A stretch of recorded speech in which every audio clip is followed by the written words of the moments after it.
unto God with a voice of triumph. Amen. Let's make this place a place of worship. Hallelujah. Woo! We banner your name, Lord. We thank you. We honor you, oh God, with our lips, with everything that we have. Come on.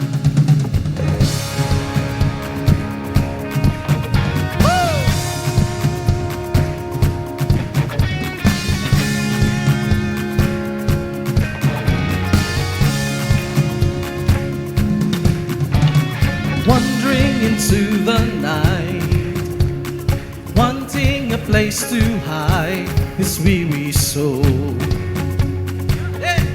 his bag of bones. And I tried with all my might, and I just can't win the fight. I'm slowly drifting, oh vagabond. Just when I ran out of road, I met a man I didn't know, and he told me that I was not alone. He picked me up, he turned me around, he placed my feet on solid ground. I thank the Master, I thank the Savior, because he healed my heart, he changed my name, forever free. I'm not the same. I thank the Master, I thank the Savior, I thank God. Oh, I cannot deny what I see. Got no choice but to believe. My doubts are burning, like ashes in the wind. So long to my old friends, burden and bitterness. You can just keep moving. Yeah. No, you ain't welcome here. Yeah. From now till I walk the streets of gold, I sing of how you saved my soul. This wayward son has found his way back. Oh.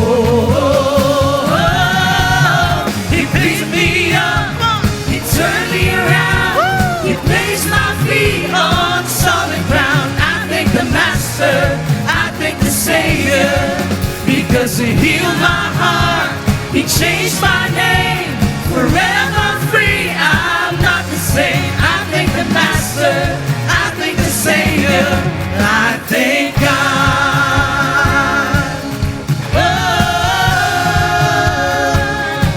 Oh, I thank God.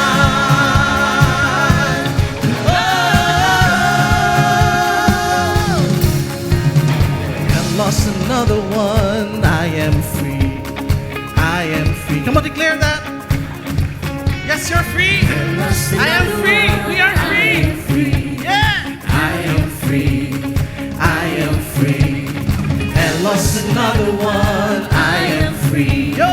I am free, I am free. And lost another one. I am free. Yeah. I am free.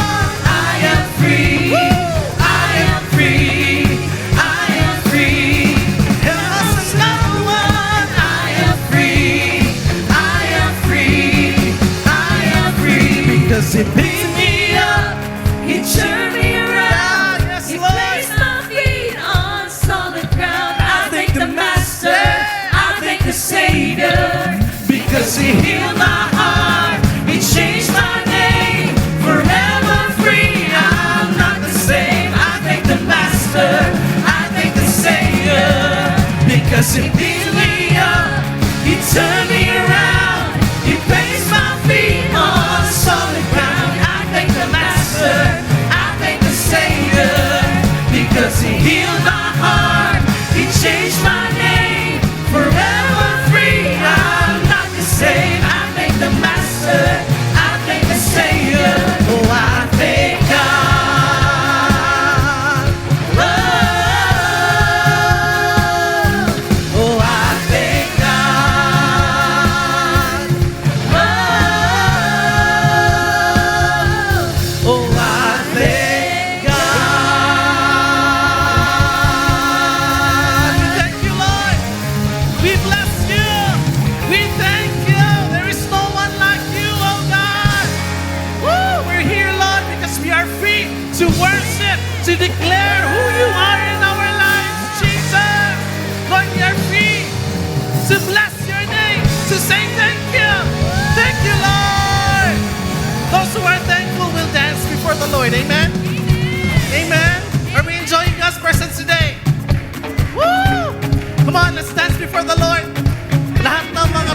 ikaw ay aming sasambahin.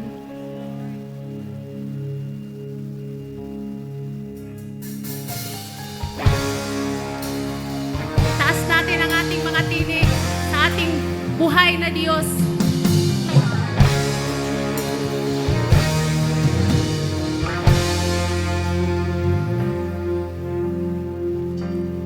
Kaluwalhatian, kataas-taasan, ikaw ang Panginoon.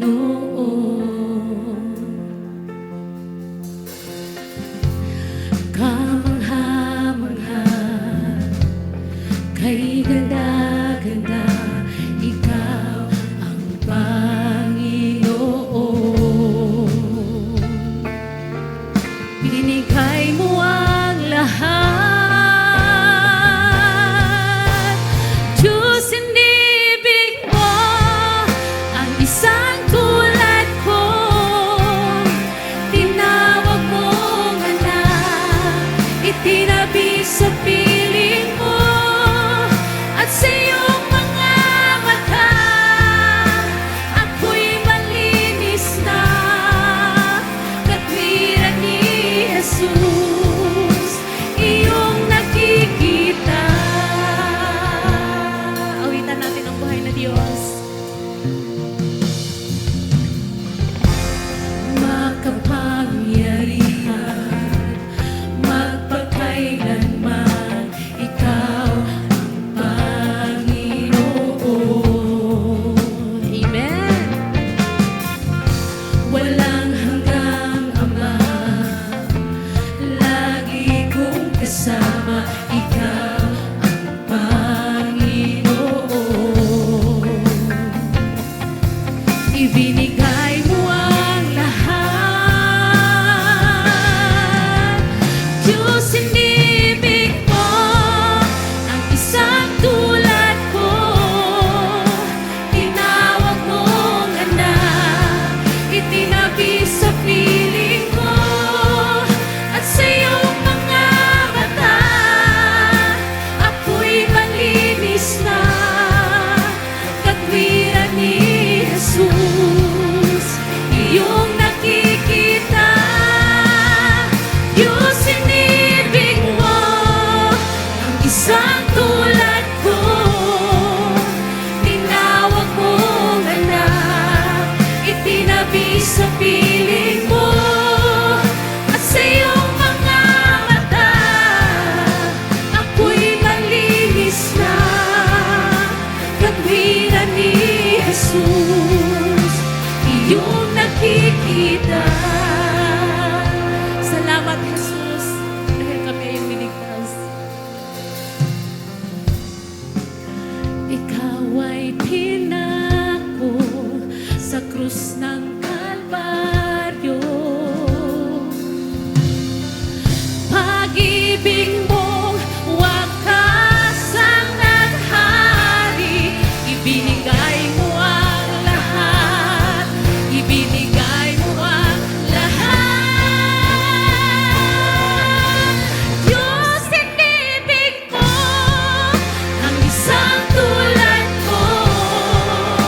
Tinawag mong anak, itinabi sa piling mo, at sa iyong mga mata ako'y malinis na, katwiran ni Jesus, iyong nakikita. Diyos, inibig mo ang isang tulad ko. Tinawag mong anak, itinabi sa piling mo, at sa iyong mga mata ako'y malinis na, katwiran ni Jesus, iyong nakikita.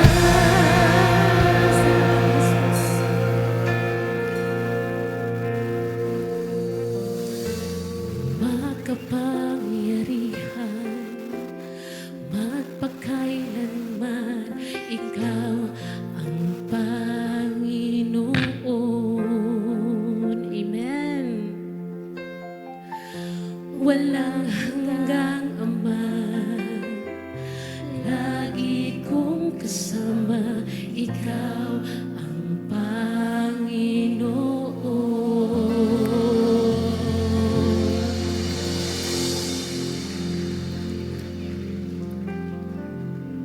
Ikaw lamang ang aming natatanging Panginoon. Jesus, Jesus, the name above all name. And this afternoon, oh God, we want to bring back the best worship to you. We want to give the best shout of praise to you, oh God.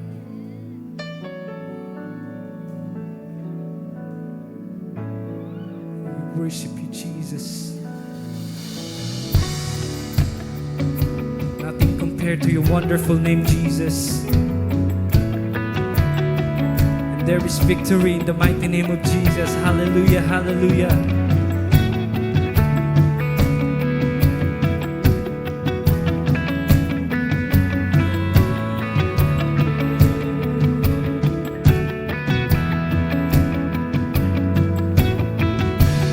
All the worries of this world,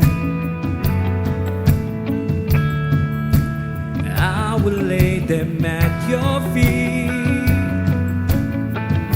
surrendering every anxious thought for perfect peace, your perfect peace.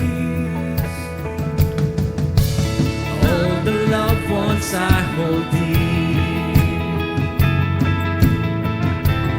all my hopes and dreams and all my fears, I will choose to trust your name in everything, with everything. I will look up, for there is none above you. I will bow down to tell you that I need you in Jesus, Lord of all. In Jesus, Lord of all.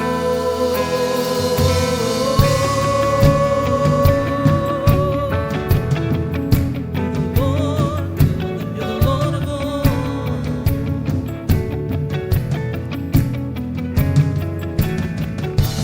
I will take you at your word.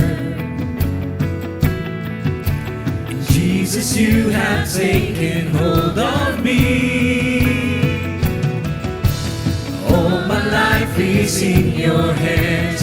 You are my strength. You are my strength. I will look up, for there is none above you.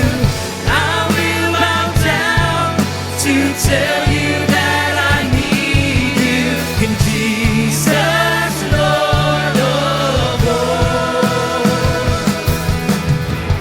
I will look back and see that you are faithful. I look ahead, believing you are able in Jesus, Lord of all. In Jesus, Lord of all.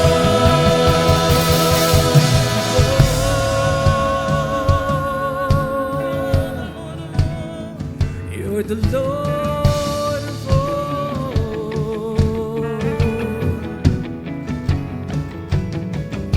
And Prince of Peace, and perfect healer, and all my life, all my cares on you, and King of Kings, mighty Savior, and all my life, all my cares on you, and Prince of Peace, and perfect healer, and all my life, all my cares on you, and King of Kings.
tell you that I need you.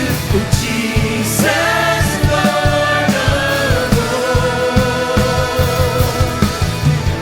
I will look back and see that you are faithful. I look ahead, believing you are able. In Jesus, Lord of all. In Jesus, Lord of all. In Jesus, Lord of all.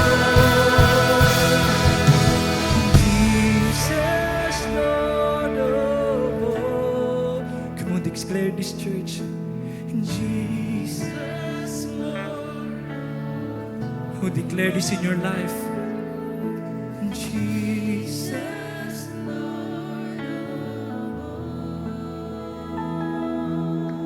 In Jesus, Lord of all.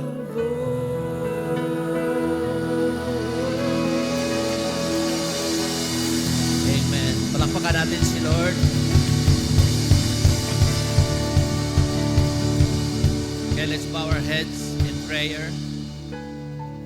Father, you are our loving God, and Lord, you are Lord of all. Father God, in this life, we will have troubles, we have trials, God. But Lord, we pray that when you look at us, indeed, Ikaw, good Lord, ang among Ginoo.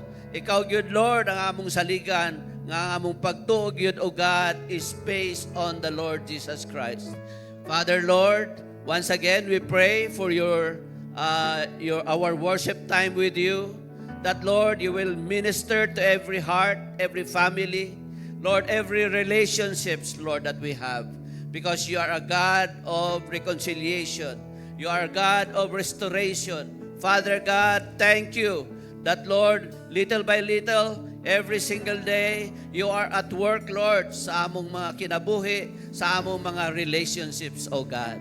Father, Lord, I pray once again for your word will minister to every heart today. And I pray, Lord, na ang aming mga puso ay ready, Lord, to receive your word and apply your word sa aming mga relationships. Lord, we intercede for our country and our city. For the Philippines, O God, Lord, make the Philippines, O God, your people, at ginagamit mo kami para the gospel will be spread all over the world, Father. Lord, God, sa aming mga loved ones, sa aming mga friends, walang nakatago sa iyo, Panginoon. Alam mo ang aming mga pamilya, ang aming mga relationships. Sa mag-asawa, Father, among gipray, O God, before you, that you are sovereign and in control, and one day, you will make everything beautiful, Lord, in our families. Father God, sa aming pagsamba ngayon sa iyo, ikaw po ang maluwalhati. Ikaw, Lord, ang mag-glorify sa aming gagawin, Lord, sa lahat, O God. Thank you, Father. We love you, O God. And thank you for the first-timers na na-invite namin ngayon, O God. We pray, God, that indeed, they will be part of your kingdom, Father. There will be genuine salvation that will happen, Lord, sa kanilang mga buhay, O God. Lord, we praise you and thank you sa lahat na ma-accomplish, God, ngayong hapon. Ikaw po ang maluwalhati. Ikaw ang mag-glorify, Panginoon. In Jesus' name, I pray. Amen. Amen. Palakpakan natin si Lord at pakigreet sa katabi mo, yung malapit sa iyo. Siguro siya rin ang katabi mo last Sunday. Amen. So welcome sa lahat at welcome sa mga first-timers. Meron bang mga first-timers dyan sa second floor? Meron ba dyan? Can you raise your hand? Huwag kayong mahiya. Just raise your hand. Kung first time nyo nandito ngayon, na-invite kayo, raise your hand. Meron ba? Oh, meron ba? Wala akong nakita. Meron ba? Dito. Dito na side. Okay? Okay, meron din, no? Meron din. Parang dalawa. Dito sa baba naman, may mga first-timers. Woo! Welcome sa likod. No? Meron pa dito, banda. Okay. Meron din dito. Welcome. Then, Meron din dito, no, welcome. Parang mga more than 10 ang nakita kong mga kamay. Welcome sa lahat at excited na tayo mag-worship kay Lord through His Word. And for this afternoon, let's welcome Pastor Joy Sevilla.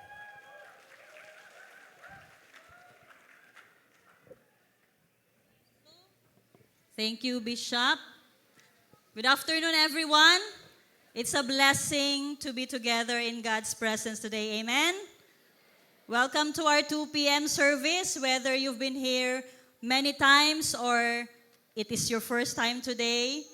On behalf of our senior pastors, Bishop Joel and Pastora Julnes, we want to say that we are grateful that you are here.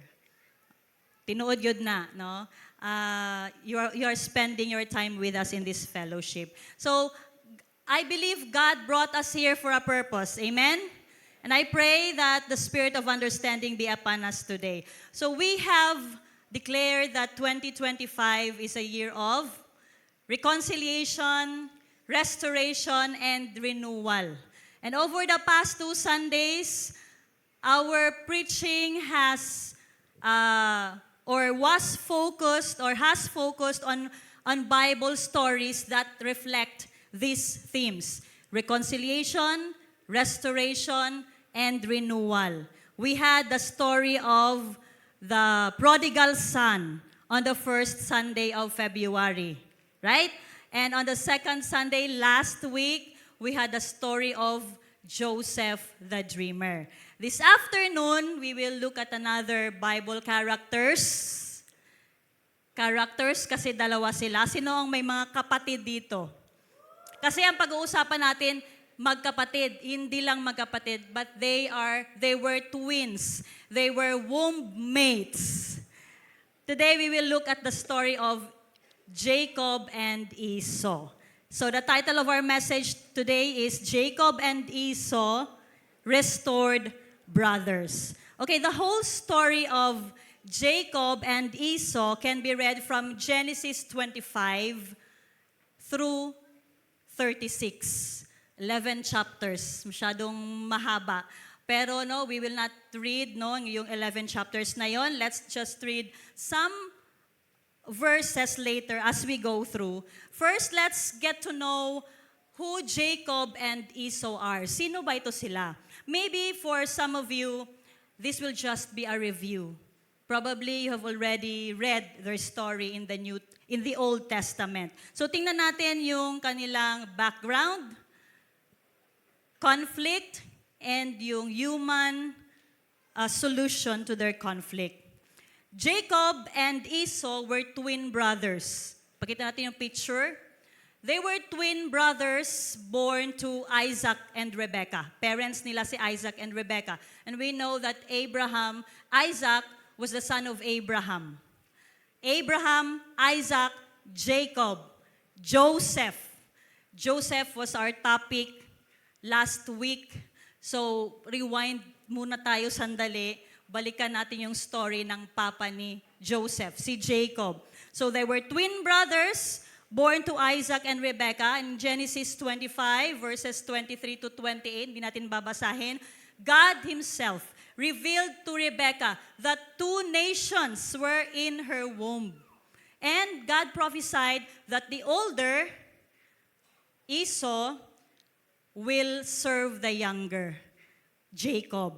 So Esau, the firstborn, he was described to be hairy, mabalahibo, balbon. Tingnan mong katabi mo kung balbon yan. He grew up to be a skilled hunter. He was an outdoors man. While Jacob, he has smooth skin. Tingnan mong katabi mo kung makinis yan. He was a homebody. He enjoyed cooking. He preferred the comfort of the tent. Siguro sa panahon natin ngayon, si Jacob yung laging nakaka-receive ng parcel from Shopee and other online shops because he always stays at home. He was a homebody and hindi siya gala na pagkatao. Now, both Isaac and Rebekah, they had their favorite child. No? And that was bad, that really divided the family, because Esau and Jacob knew that. They felt that. They saw that. No, for Isaac, his favorite child, his favorite son was Esau, because he was a man's man. He was very masculine. He loved to hunt. He loved he loved the field. No, he was an outdoorsman, lalaking lalaki. And Isaac preferred a masculine son. On the other hand, Jacob, sabihin na natin, he was more like a Korean type, K-drama actor. Makinis, hamis, always looking fresh, parang hindi pinagpapawisan. And Rebecca preferred him. He was more cultured. He was not a man of the outdoors. And, they each had their favorite, and that will widen the gap between these two boys as time goes on.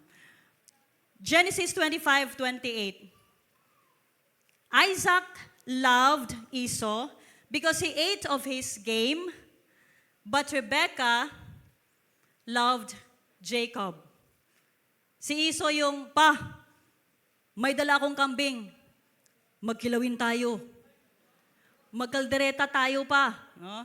Si Jacob naman yung, tapos na ako maglaba, nakapagsampay na ako, magluluto na rin ako ng pagkain, ako na rin maghugas ng pinggan mamaya. No? Siya yung ganon.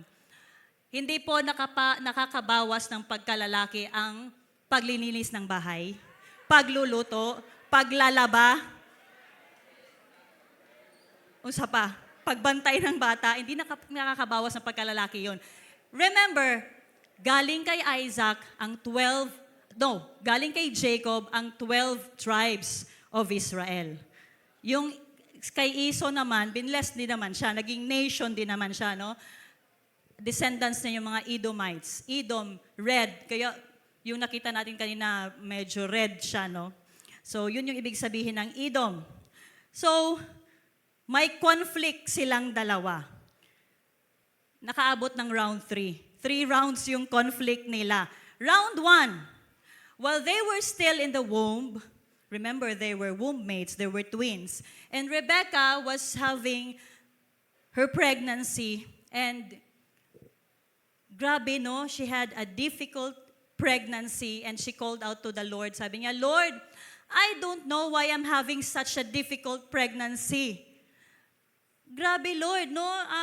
There's like a wrestling match going on inside me.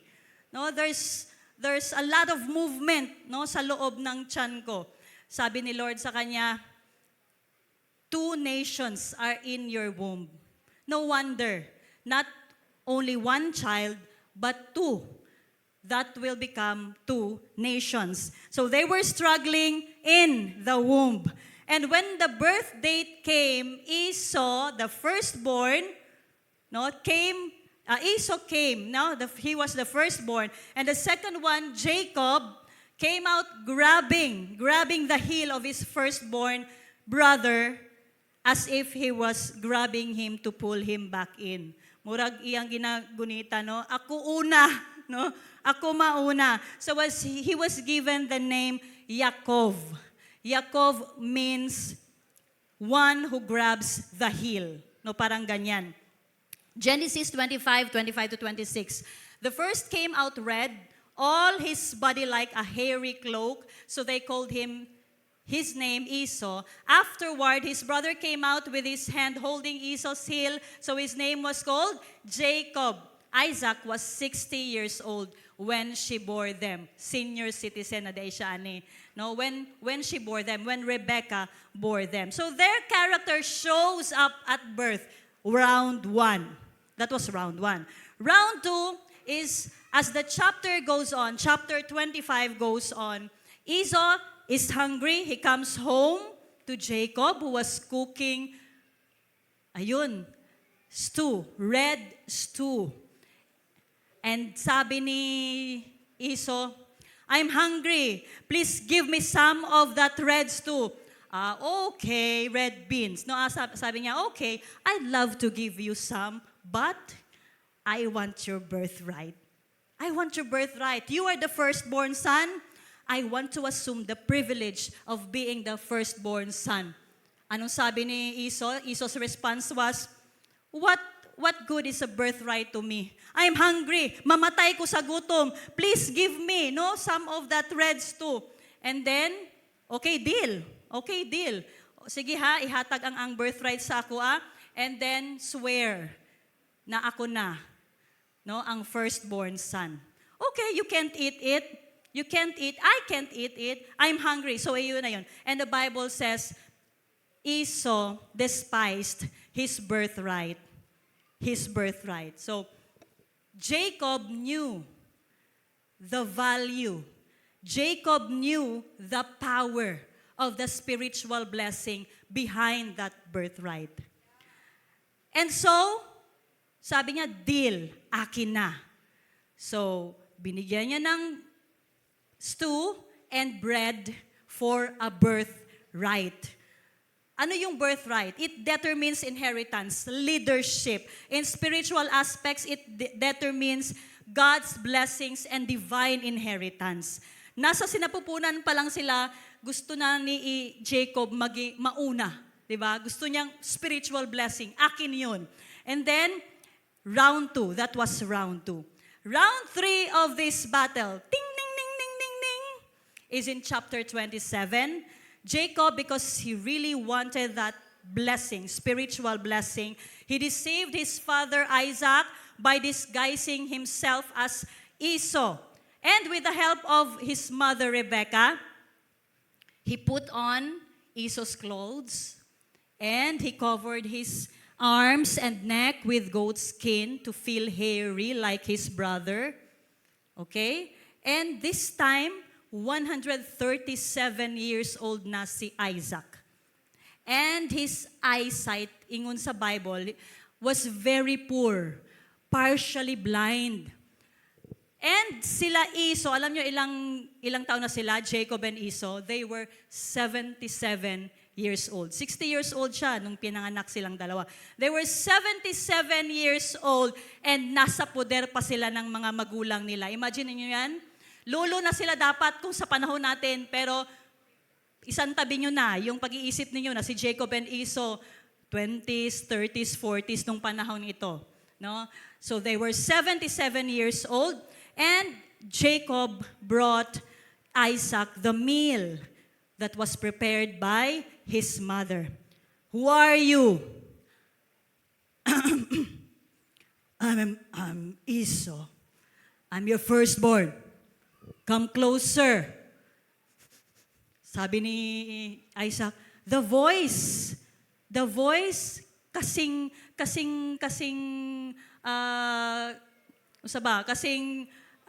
tunog, kakapareha ng boses ni Jacob. Pero sabi niya, come closer. Gisimhot niya, o gitouch niya. The body feels like Esau. And the amoy is so amoy araw, no? Si Esau amoy araw, laging nasa field. And so, Jacob convinced his father, bless me, bless me. And then, he blessed him. In those times, oral or a verbal or oral blessing was as binding as a written legal contract. So, it was irrevocable. Dili na pwede mabawi. To make the long story short, Esau knew, galing siya sa field. Father, here I am. Andito na yung meal mo. Bless me. Sino ka? I am Esau, your firstborn. And then, doon niya nalaman that Jacob stole his blessing. And the Bible says, he wept bitterly. Humagulhol siya. No? Humagulhol talaga siya. No wonder his name is Jacob. He has cheated me twice. First, he took my birthright and now he has stolen my blessing. No, nag-incredible hook siya. Genesis 27:41. Now Esau hated Jacob because of the blessing with which his father had blessed him. And Esau said to himself, the days of mourning for my father are approaching. Hapit na mamatay akong papa. Then I will kill my brother Jacob. Bantay lang ka. Pag mamatay si Papa, patsyunta ka. Bakit niya nasabi, the days of mourning for my father are approaching? 137 years old na si Isaac that time. And you know what? Ishmael, half-brother of Isaac, died at 137 based in Genesis 25. So sa isip ni Isaac, baka ako, anytime, pwede na ako mamatay. Kailangan kong mabless ang paborito kong anak na si Iso bago pa mahuli ang lahat. But you know what? After this incident, he lived 43 more years. 180 years old siya namatay, no? Nasa Genesis 35. So, grabe talaga, no? Plano ng Panginoon, prophesied ng Panginoon na si Jacob, Esau will serve the younger. Pero grabe rin ang pag-manipulate ni Isaac. Gusto niya talaga na i-bless si Esau, pero si Jacob ang na-bless niya. May mga conflicts, round 1, round 2, round 3, and sa round 3, gusto na talagang patayin ni Esau si Jacob. Human solution to their conflict. What was the human solution? Genesis 27:42-45, the human solution to the conflict was for Jacob to flee. Rebekah, the mother, upon hearing that Esau planned to kill Jacob, advised Jacob to escape to her brother, Laban. Doon ka muna sa uncle mo, kay Uncle Laban mo, for a few days, no? Habang galit pa ang kapatid mo. Doon ka sa Haran. That is present day Turkey ngayon, no? She told him, stay there for a few days. Para mag-calm down, no, si Esau. The story of Jacob and Esau shares many similarities with sibling relationships today. Agree ba kayo? There's conflict, there's sibling rivalry, there's favoritism in families, broken relationships, separation. Pero kahit na may mga conflict sa relationship nila, God's plan for reconciliation, for restoration, and for renewal is clearly seen in their stories, in their story. And kung babasahin mong story, if we read the story of Jacob and Esau, we will realize that God functions in the dysfunctions. Their family is a mess. It is dysfunctional, may mga conflict. But there's a God in heaven who was able to superimpose His perfect will and His divine plan sa pamilyang ito. So, this afternoon, we will talk about the truths about Jacob and Esau's story. First, God can restore what is broken. God can restore what is broken. When Jacob learned that his brother Esau wanted to kill him, di ba? Rebekah urged him to leave quickly for a few days. But as Jacob stepped out the tent, those few days turned into 20 years. And during this time, Rebekah would pass away and they will never see each other again. Try to imagine. Jacob was forced to leave home because Esau wanted to kill him. His brother wanted to kill him. He was fleeing away, no? He was running away, and I'm sure he was filled with all sorts of emotions and questions. He's always been around home, and now he's on his own. No? And probably he's thinking thoughts like, will I ever see my beloved mama again? Will I ever see my papa again? Will my brother Esau come down to kill me out here in the desert? Kasi disyerto yon. And where's God in all this? Asa ang Ginoo? No, maybe he had these thoughts, or maybe he has no thought of God at all. Genesis 28:11. And he came to a certain place, and he stayed there that night because the sun had set. Taking one of the stones of the place, he put it under his head and lay down in that place to sleep. The place where he is at, originally called Luz. Nasa Luz na siya nito. Yan na yung ngayon, yung present day na yan siya. Oo. Sa Luz, originally called Luz, it's a beautiful spot. It's beautiful, but it's barren. Okay? It's barren, and it's very rocky. Sabi po, very rocky. And it was said that that place was a forsaken place during that time, during that age. So andun si Jacob, lying down on a stone pillow, walay mga balay sa palibot, walay suga, only a dark sky and brilliant stars. That was his first night away from home. I imagine that first night so far from home, no, all alone, must have felt unsettling. Di jud siya mapakali. The night just seemed extra dark to him. And every little sound, no, makurat-kuratan siya kay, basin na akong igsuon, no, gikuan ko din gigukod ko din patyon ko niya, wondering if Esau was coming to kill him. So let's put it this way. A long journey, a troubled conscience, a hard pillow. These are the conditions that dreams are made. Yes, no, nag-dream, nanaginip si Jacob. And that dream turns out to be a powerful revelation of God. Genesis 28:12. And he dreamed, and behold, there was a ladder set up on the earth, and the top of it reached to heaven. And behold, the angels of God were ascending and descending on it. And behold, the Lord stood above it and said, I am the Lord, the God of Abraham, your father, and the God of Isaac. The land on which you lie, I will give to you and to your offspring. Yun lang.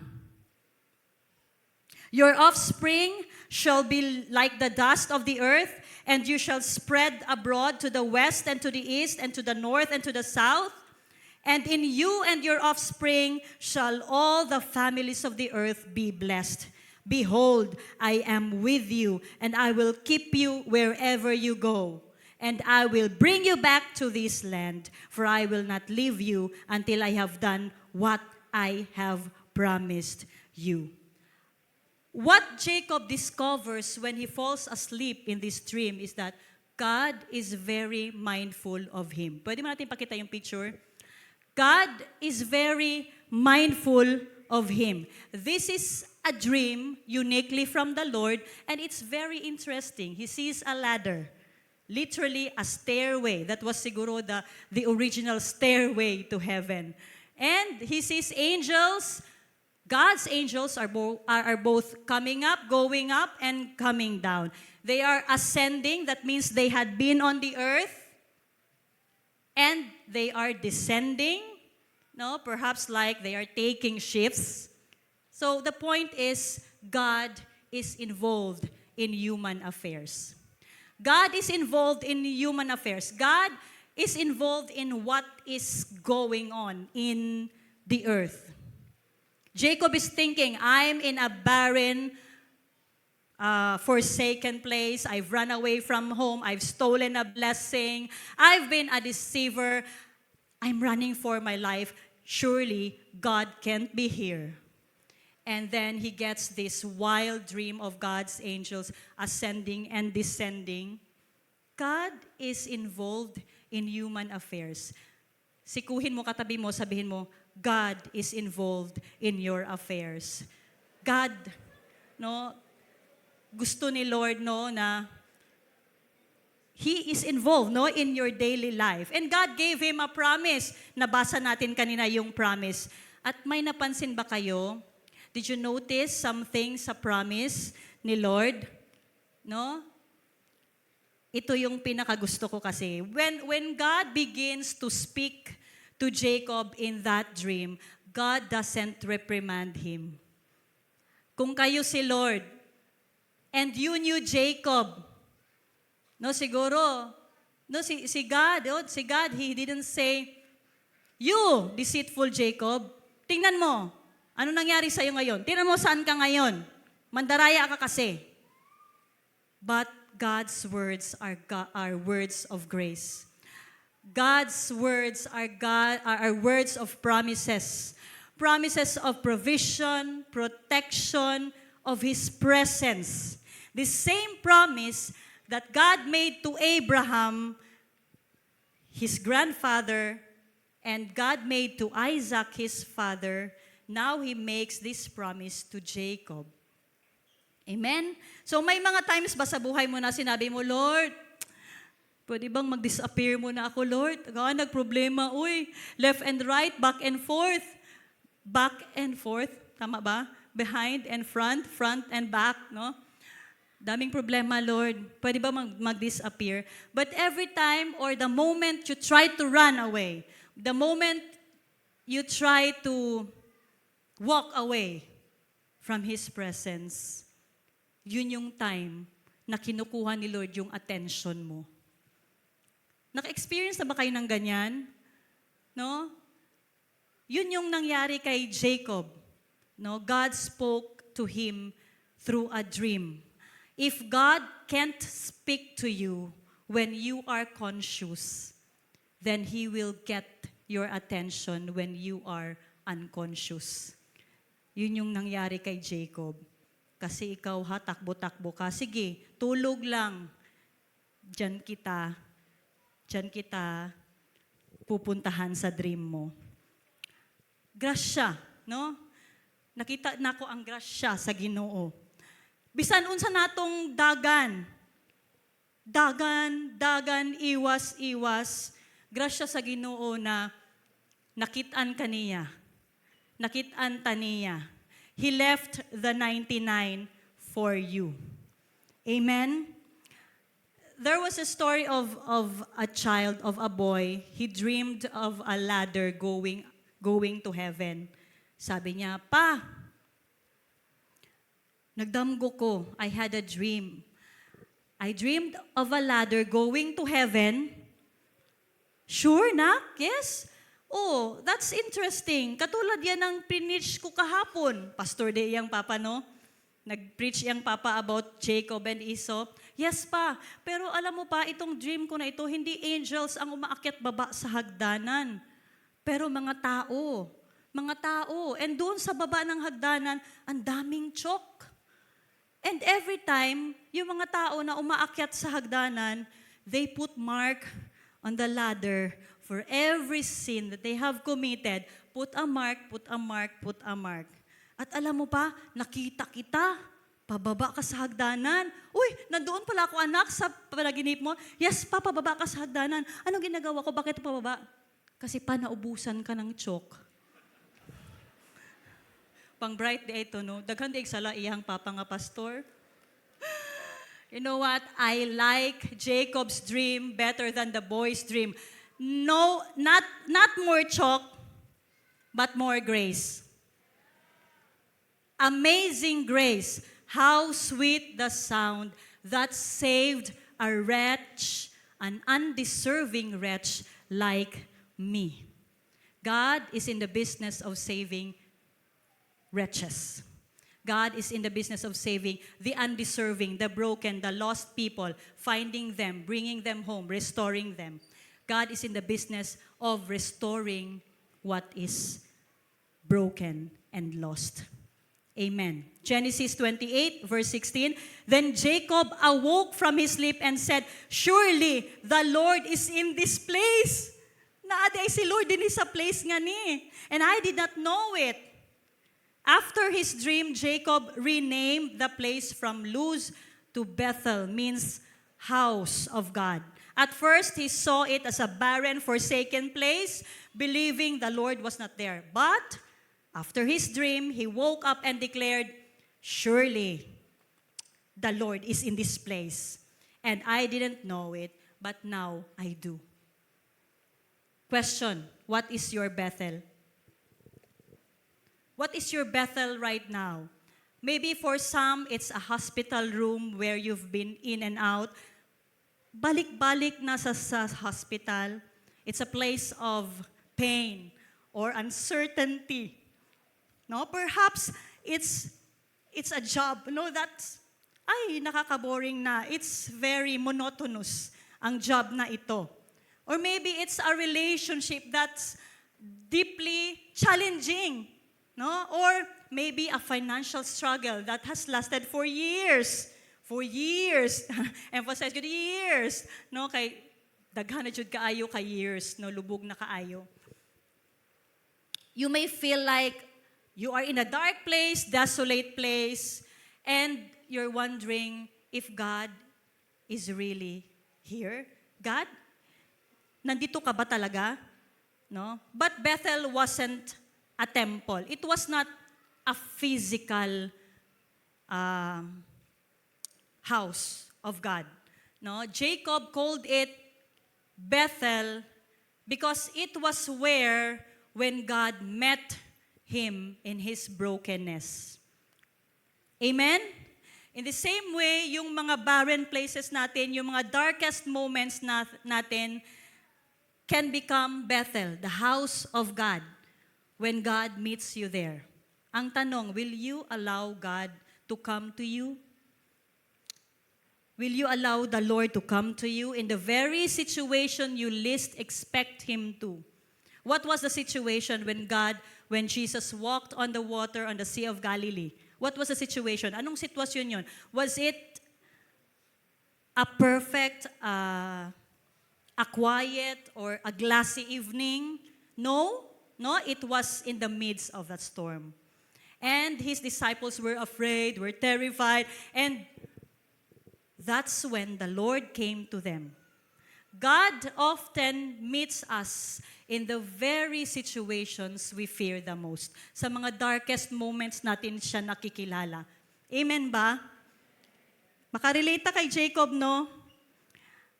And that barren, difficult place then becomes your Bethel, the house of God. And you'll find yourself saying, surely God was here and I didn't know it, but now I do. Nagka-revelation ka ngayon, no? God is interested in restoring the broken to fulfill His own purpose. Sa story ni Jacob and Esau, we know that it was God's prophecy. It was God who already said, Esau will serve the younger Jacob, that the younger Jacob will get the blessing. That was God's plan. Yun na yung plano ni Lord. No? The Lord saw something in Jacob's heart that he did not see in Esau. Ganun naman talaga si Lord. Alam niyo si Esau, makisig, gwapo, no? Matipuno kasi skilled hunter siya. Pero hindi siya ang napili or pinili. No? What is considered to be good by the world may not be acceptable in God's standards. 1 Samuel 16 verse 7, no? It says, "For the Lord sees not as man sees. Man looks on the outward appearance, but the Lord looks on the heart."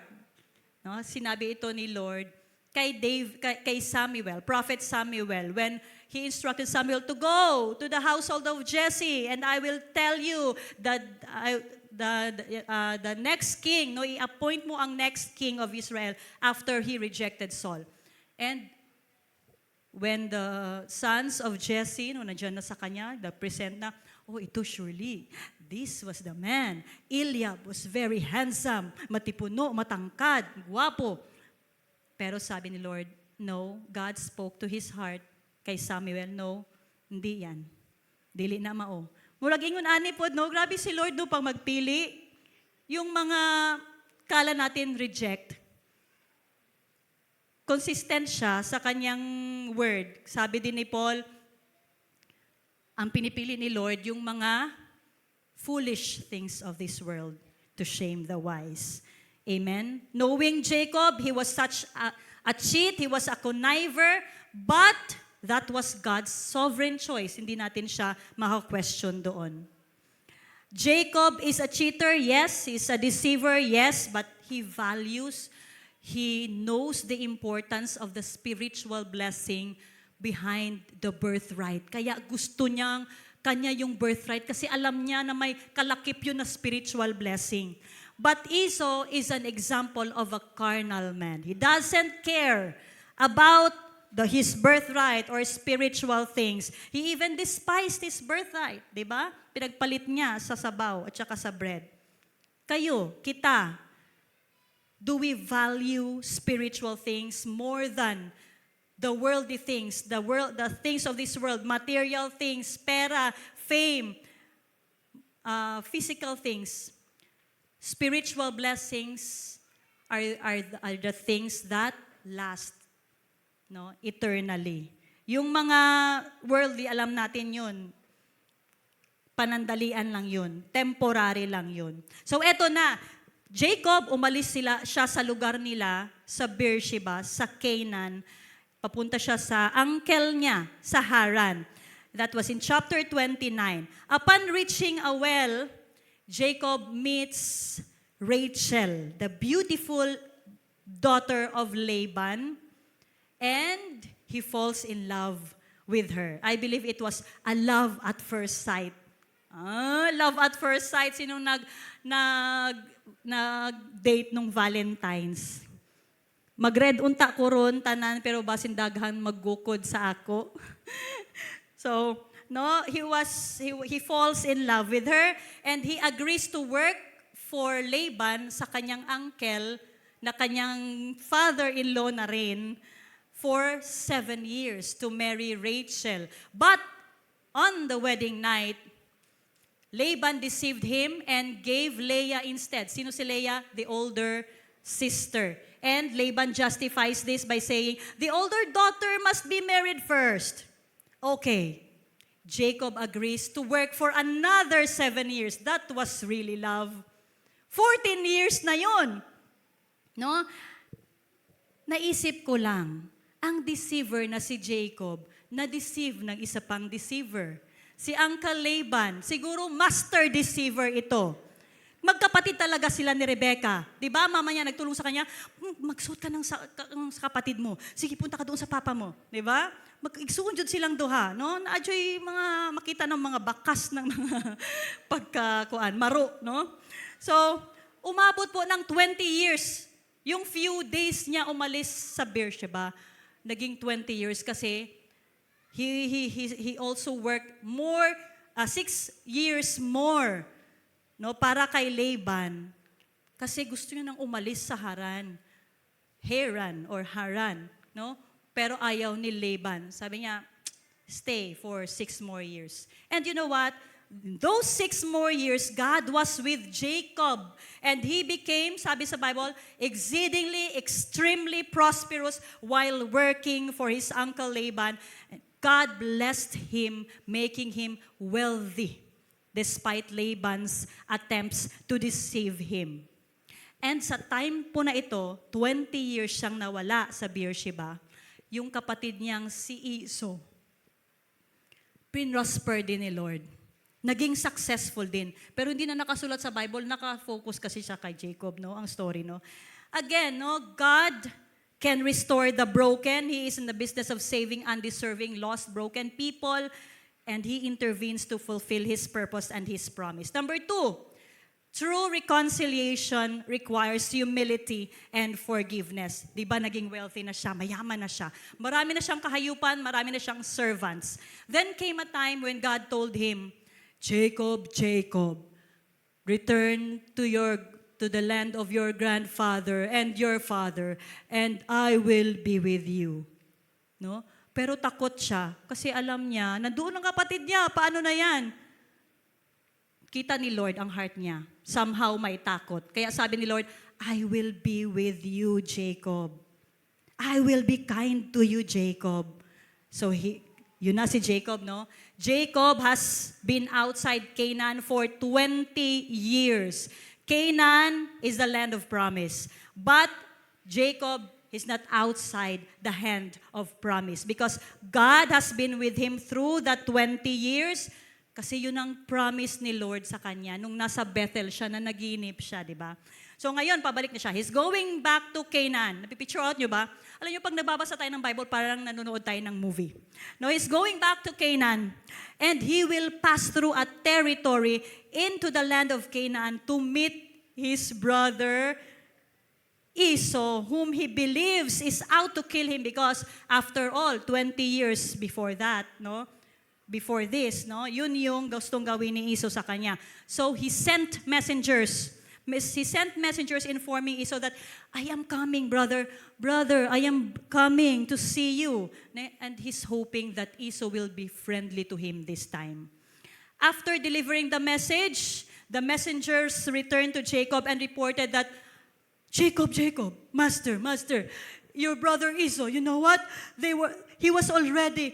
He's on his way to meet you with an army of 400 men.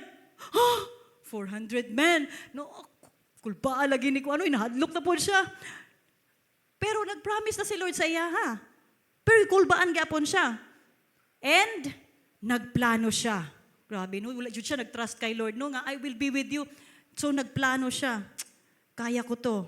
He divided his household into 2 groups with the flocks, camels, and ang nasa isip niya, if Esau meets one group and attacks it, perhaps the other group can escape. Okay? So yun yung plano niya. And then he prayed to the Lord. Tingnan natin yung prayer ni Jacob. 32 verses 9 to 12. Then Jacob prayed, O God of my grandfather Abraham. Tingnan niyo kung paano niya in-address si Lord. The God of my grandfather, the God of my father Isaac. Oh Lord, you told me, return to your own land and to your relatives. And you promised me, di ba Lord, you promised me. I will treat you kindly. Lord, I am not worthy of all the unfailing love and faithfulness you have shown to me, your servant. When I left home and crossed the Jordan River, I owned nothing except a walking stick. Now my household fills 2 large camps. Oh Lord, sabi niya, Lord, adlok jud ko, Lord. Sabi niya, Lord, please rescue me from the hand of my brother Esau. I am afraid that he is coming to attack me along with my wives and children. But you promised me. Diba? You promised me, Lord. Siguro kahilak siya, no? Grabe yun din itong mga imagination, no? I will surely treat you kindly. Diba sinabi mo, Lord, I will multiply your descendants until they become as numerous as the sands along the seashore, too many to count. These are words of humility from a man who used to make things on his own. I am not worthy. No? Jacob is acknowledging that he's a sinner. I am afraid. No, he confesses his fear and he is asking for God's help. I am afraid, Lord. I am not worthy. Those are negative confession. But he's being honest. It's better to make a negative confession and be honest than to make tikal, than to make positive confession and be dishonest. Amen? So it's okay to tell the Lord how you feel. Lord, kulbaan ba ako, Lord? Magkita, jud mi, Lord, sa akong kaaway. Isumon ako sa barangay. No? Tell the Lord what you feel.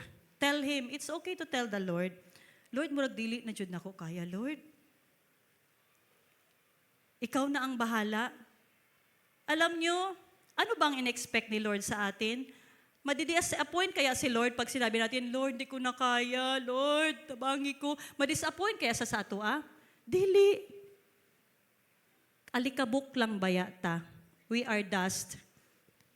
Hindi siya magsabi, oh no, I'm so disappointed sa imuha, alikabok na ako. No, dili man siya mag-ingon. Alikabok na ako, na-disappoint ko sa imuha. Dust lang man ta, alikabok lang ta. So alam ni Lord ang ating mga kakayanan, ating mga limitasyon, alam ng Panginoon yun. So we depend on God when we admit that we are weak. Humility before the Lord. Admit that we are weak. Alam niyo, sabi ni Charles Spurgeon says, "The more I am aware of my weakness, the more I feel my need of God." Ganda. Dapat maging aware pala tayo, no, sa mga weaknesses natin. Because the more we feel that we need God in our lives. So I believe during Jacob's time in Haran, doon sa uncle niya, God was shaping his character. Kaya umabot ng 20 years. Ikaw, proud ka. Prideful ka na pagkatao. Dito ka muna. No, dito ka muna. God was shaping his character. The 20 years of hard labor was a way for God to humble him, allowing him to endure that challenging situation for his growth. Para sa kanya yun. For his growth. And he needs to be humble to be reconciled to his brother. Itong oras na ito, ni-ready na siya ng Panginoon para i-reconcile sila. I-ready na siya ng Panginoon. He needs to realize everything he has done. Kailangan niyang aminin yun. True reconciliation requires humility and forgiveness. First, you need to be humble, admit that you have done wrong. Second, forgive yourself. Forgiveness releases not only the offended but also the offender from the burden of past hurts. And to be reconciled with one another, one must encounter God in a transformational way. No, which will be discussed in our last point. Renewal leads to a fresh start. Renewal leads to a fresh start. Naniniwala ba kayo? Do you believe? Would you agree that a true, genuine, tinuod nga encounter, a true encounter with the Lord results to a renewed spirit that leads to a fresh start. So the night before Jacob and Esau met, di ba nagpray na siya? Jacob was left alone in his camp because he sent his wives, his children, camels, and servants over the Jabbok River. So he was left alone in his camp, and Genesis 32 verses 24 to 30, it says, "Then Jacob was left alone, and a man wrestled with him." Notice the capital letter M. Man. A man wrestled with him.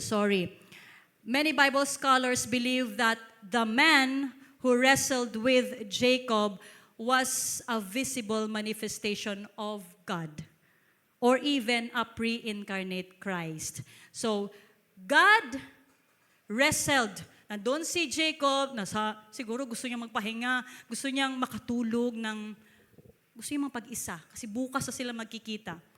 And then, a man wrestled, assaulted him, attacked him. No, siguro nisulod. A man wrestled with him, giatake siya. Dili siya ang niatake, ha? Dili siya ang nakipag-wrestle, but God wrestled with him until the breaking of day. Now, when he saw that he did not prevail against him, he touched the socket of his hip, and the socket of Jacob's hip was out of joint as he wrestled with him. And God said, "Let me go. Let me go, for the day breaks." No, hapit na magbuntag. But he said, "I will not let you go unless you bless me." Jacob knows that there is something, no, in this man. Supernatural power. No? Sabi niya, "I will not let you go unless you bless me." Ito talaga si Jacob, kahit sa noon pa, gusto niya talagang mabless. Diba? Ngayon sabi niya, "Unless you bless me, I will not let you go." So God said to him, "What is your name?" He said, "Jacob." Hindi ba kilala ni Lord si Jacob? Kilalang kilala niya. Bakit tinanong niya pangalan ni Jacob? What is your name? God knows Jacob very well. God wants to hear Jacob say his own name. Because 20 years ago, What is your name? Who are you? I'm Esau. I'm your firstborn.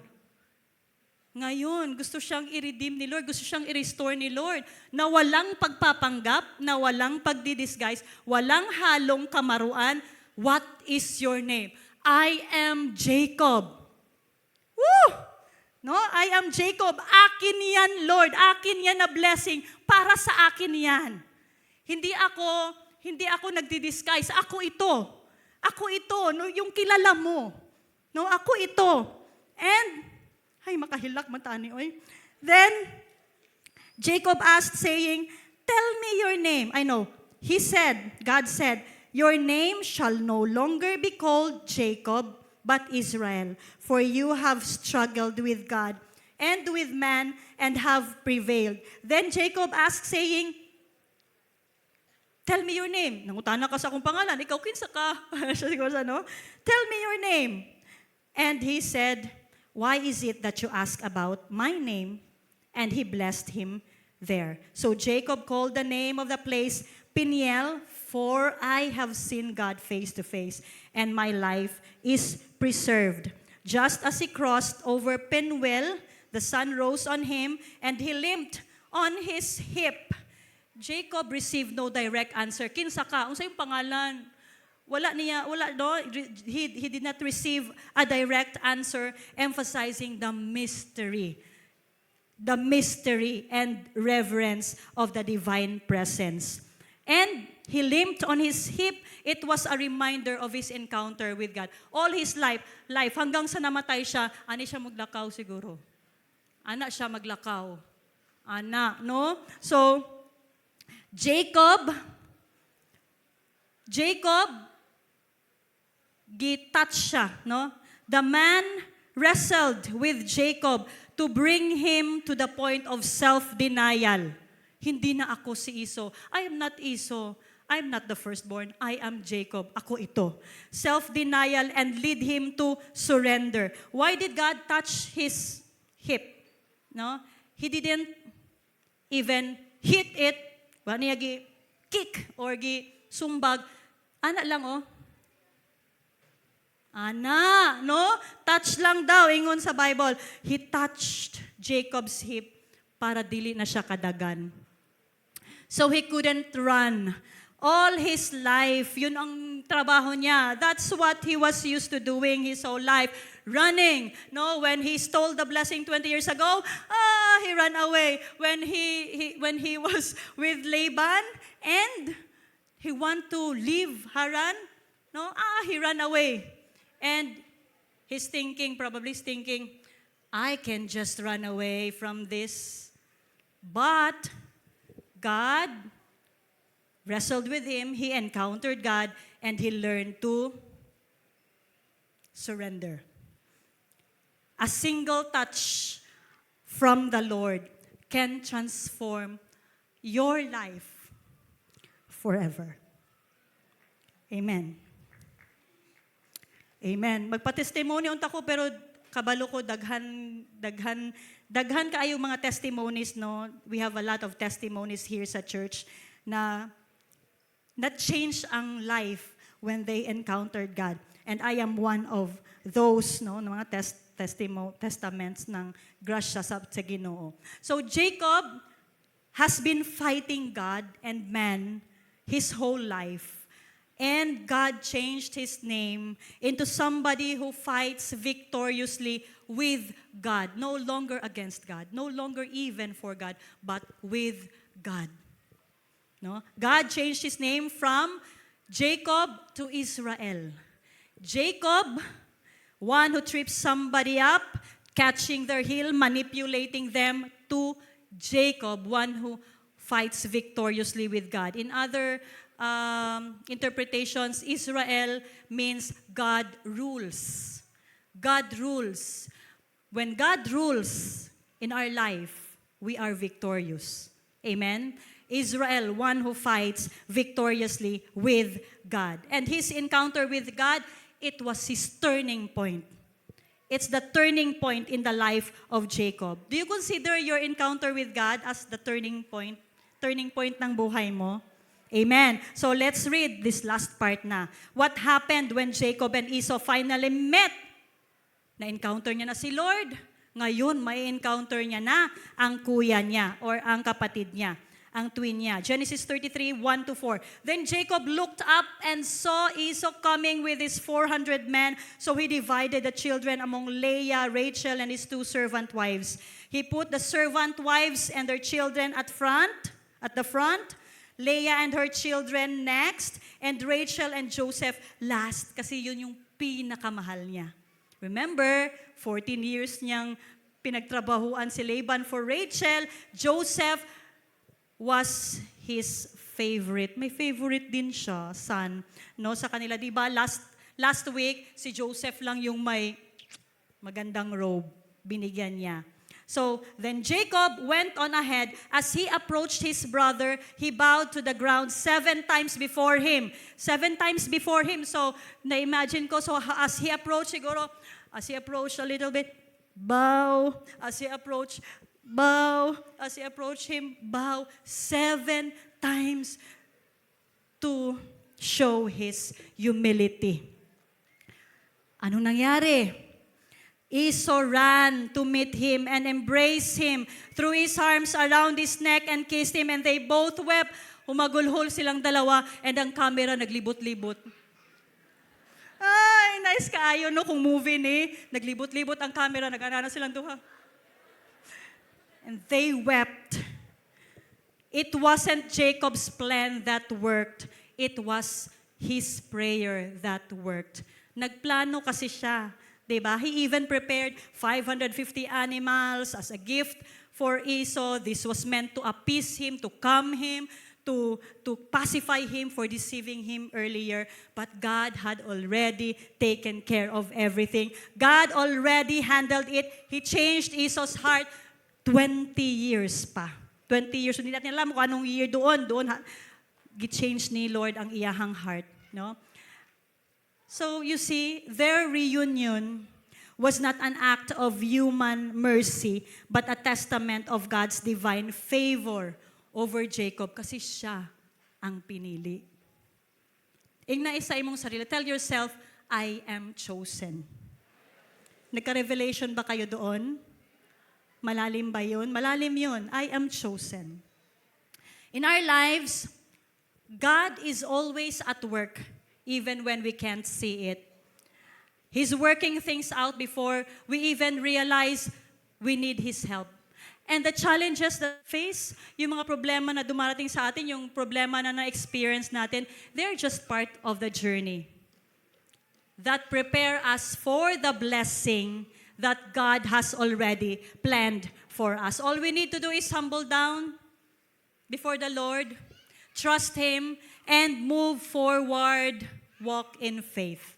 Amen? After the reconciliation, Jacob and Esau went their separate ways. Sabi niya, yun na to, regalo ko sa'yo. No, brother. Magkapatid tayo. Your servant. Ano na siya, no, sir, your servant. At siya ang binimi niya. Binibigay ito ko sa'yo, your servant. No, magkapatid tayo. I had enough. Yung I had enough na word doon, no, kung basahin niyo yung Genesis chapter 33, I had enough. Hindi yun saryaman, hindi yun yung mga maraming kahayupan. I had enough peace. No? Kasi nagpatawad na ako sa'yo. No? Nag-forgive na ako. Makahilak man oy, nag-forgive na ako.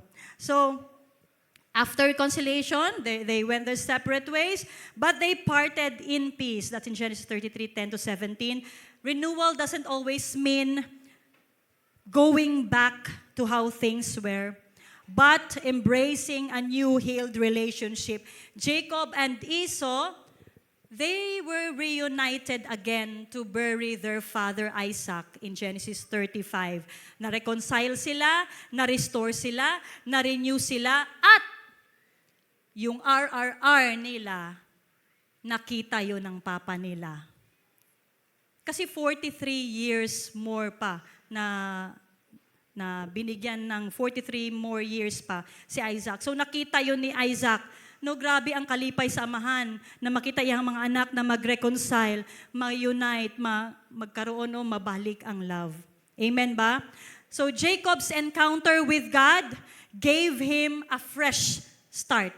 By transforming his character, God transformed him.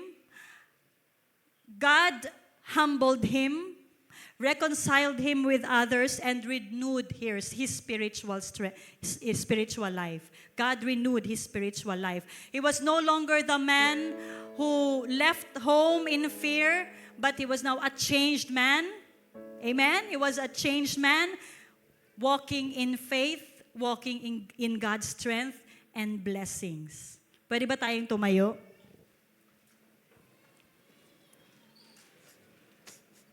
Sabi po ni Max Lucado, pwede ba paki-flash? Sabi ni Max Lucado, God loves you just the way you are, but He loves you too much to leave you that way. Mahal ka ng Panginoon kung sino ka ngayon, kung ano ka ngayon. Pero mahal na mahal na mahal na mahal Kanya, na hindi Kanya kayang hayaang manatili sa kung ano ka ngayon, sa kung sino ka ngayon. God loved Jacob too much to leave him Jacob. God wanted to change him. God wanted to change him. And to change him, He had to chase Jacob. He had to chase him and allow difficult situations to happen in his life to bring him to total surrender. Maybe pareha ka ni Jacob. No? Maybe pareha ka ni Jacob. Para kang si Jacob. Could it be that you are resisting something that God is doing in your life? You are resisting God. God is doing something in your life. He has been moving things around in your life to get your attention, to bring you to that place of surrender. Then let today be that place. Why not tell the Lord today, Lord, I surrender. Lord, I absolutely surrender. Lord, I don't want to resist anymore. I want to cooperate with you. I don't want to fight against you, but I want to fight with you. And instead of saying, Lord, bless me. These are my plans, Lord. Ito mga plano ko. Here are my plans. Bless me, Lord. Bless my plans, Lord. Why not say, Lord, what are your plans? I want to be part of that plan. How can I be part of that plan? You know what? When we are part of God's plan, we are doing God's will. That's the most exciting way to live. Let's pray. Heavenly Father, we thank you for the time that we've had in your word and in the story of Jacob and Esau. We believe, Lord, that their story is very practical and important. Lord, we pray that you would direct us, guide us, keep us in your perfect will. Thank you, Lord, for reminding us through Jacob's story this afternoon that even in the midst of our brokenness, you are present, O God. Lord, just as you were with Jacob in his darkest moment, you are also with us in our own struggles. Lord, thank you for the promises of restoration, reconciliation, and renewal. Thank you for your promises of protection, for your unfailing love. We trust, Lord, that when we don't know all that is happening, why it is happening, we trust, Lord, that you are guiding us, directing us, keeping us, moving us into your perfect will. Father, help us to be more patient, to wait on you for the perfect timing. Lord, help us to be humble, to face our mistakes. Help us, Lord, to seek true reconciliation sa mga tao na nagawa namin ng mali. And Lord, give us the strength to forgive. not only others, but also ourselves, O God. And may we become people who walk in humility, forgiveness, and love. This all we ask. In the mighty name of Jesus, we pray. Amen and amen. Amen and amen. Salamat po. Can I ask the first timers to please stay standing? Mag-stand lang po tayo. Stand lang po tayo sandali. I want to take this opportunity to say that our God, Jesus Christ, is a God of reconciliation, restoration, and renewal. Walang ibang makaghimo ana si Jesus lang. Ginoo lang yun. And today, I will lead you into a praying saying, "No, Lord, ikaw ang akong Ginoo, tabangan ko nimo, ikaw ang mag-reconcile sa ako, mag-restore sa ako, ikaw ang mag-renew sa ako." Okay lang ba mag-pray ta? Let's bow down our head. And repeat this prayer after me. Heavenly Father, thank you because you know me. Thank you because you are very mindful of me. Thank you, Lord, because you know everything about me, yet you love me still. Your grace is truly amazing. I was once lost, but now I am found. I was blind, but now I see. I see clearly. I see completely that I am a wretch that needed a Savior. I am a sinner. And you graciously, patiently, through your Son, Jesus Christ, reached down from heaven to rescue me and reconcile me back to you. Today, I believe that Jesus is the only way, the truth, and the life. No one comes to you, Father, except through Jesus. So now I confess that Jesus is my Lord and personal Savior. Thank you, Lord, for your promises of reconciliation, restoration, and renewal. In Jesus' name, amen and amen. God bless everyone. See you next Sunday. Amen. What time is it? Let's read together 1 Peter 5:6-7. Again, 1 Peter 5:6-7. So humble yourselves under the mighty power of God, and at the right time, He will lift you up in honor. Give all your worries and cares to God, for He cares about you. Amen. Let's pray. Lord God, you are mighty and you are powerful. We humble ourselves before your majesty as we honor you with our giving. We cast on you all our cares, knowing well that you care for our needs and our concerns. We choose to obey and give, for you deserve to be glorified in our tithes and our offering. We bless you, God. In Jesus' mighty name we pray. Amen and amen. Come on, let's give. Good afternoon, everyone, and welcome to Christian Church Fellowship International. Welcome especially to our new friends this afternoon. Welcome. Take note of our Sunday service schedule. We have 3 services, 10 a.m., 2 p.m., and 5:30 p.m. Visit us our official Facebook, Instagram, and YouTube account where we post our recorded service later this evening. Join us in our Dawn Prayer meeting. You see this every first Saturday of the month, 5 a.m. Flashed on screen is our BB account, GCash, and PayMaya number in case you find it more convenient to give online. A happy birthday to those who are celebrating their birthdays this week. Happy birthday. And Live Connect on February 28, 6:30 p.m. Invite your friends and see you there.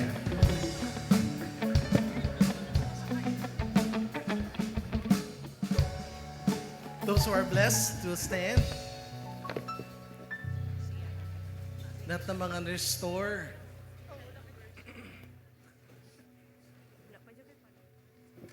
Once we are restored, we are blessed right now. Amen. Praise God. So let's declare this blessing to each and every family that we represent. Let's receive God's blessing. Let's sing this.